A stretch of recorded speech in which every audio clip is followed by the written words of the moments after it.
What's up? It's your boy Karceno here. And yes, I heard the Mickey Factz song with dissing Joe Buttons. People keep saying, say something about what you think, man. He killed dude. Man, it's over for him. I'm like, I listened to it and yeah, it's dope. I mean, it's a lot of just bars, just bars you could put anything. It just really don't have a lot of connection to it, which is very similar to the style that Joe Budden's used. Just a bunch of random bars, it's like, it's nice. But then when he actually gets to the point where he's actually talking about Joe Budden, he's saying that he penned a lot of Joe Budden's songs and a lot of the lines he given to him. But I understand what he means. I've seen Mickey Factz before, and I think it was 2010. Him and Joel Ortiz and a couple other guys was out there, and that's when I was just razzing Ortiz because I had never seen or heard of him before that. And I was like, this dude like a fat cab driver. I'm like, he raps? Then yeah, he's definitely rap. Bar-rama. So anyway, the dude was telling Mickey Factz about the club that they went to that was on it's like outside New York. Nobody really parties in New York. No hip hop anyway. It's like outskirts of New York, whatever these smaller cities from. I'm not from there, so y'all would know. And anyway, he's telling him about the club, like, oh man, it was tight, the parties and the women and all this. And then Mickey Factz is like, was there any white girls there? Yeah, because I only F with white girls. And I was like, it was the first time I ever heard a brother say that. So it just blew me right there, like, oh, okay.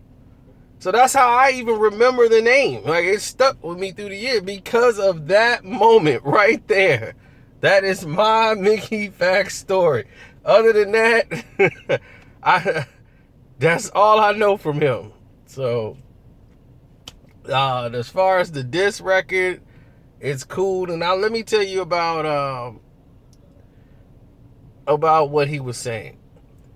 When he's saying that he gives somebody a line here and there, that's because it's called, a lot of rappers do it. It's called catching a line.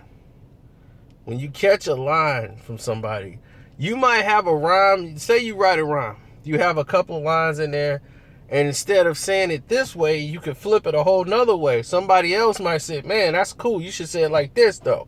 Bop, bop, bop, bop, bop. And put that in the rap. You'd be like, oh, yeah, that is tighter. If that is tighter than my line.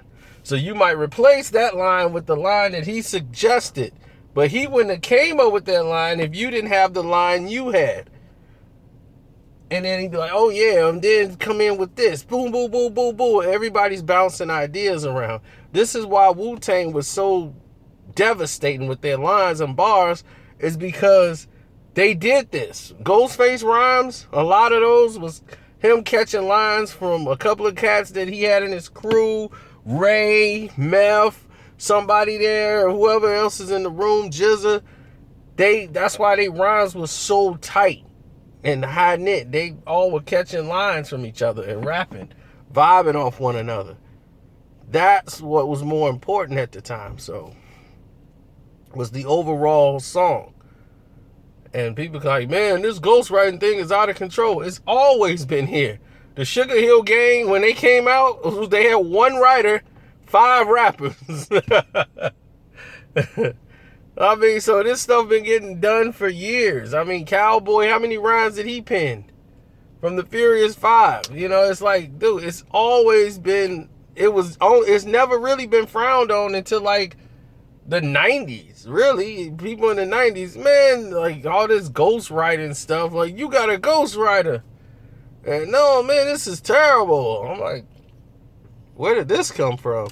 People write, he wrote the song. He didn't even write it. He suck. Real MCs don't have a ghostwriter. They've always been around.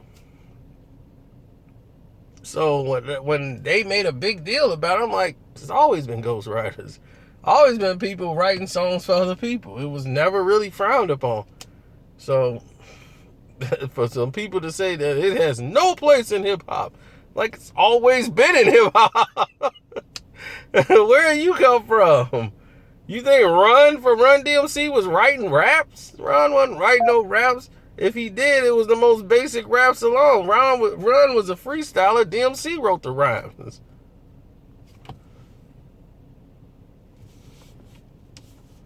So, anyway, it's your boy Karceno. I'm out. Glad you guys are enjoying the videos. Subscribe to the playlist. You can follow me at Karceno on Twitter. If you want to send a message to me there, just put at Karceno and put a comment in there. That's the best way to get me to see something right away. I'm on Instagram too at Karceno, same thing. So I'm very easy to find. So on that note, I'm out.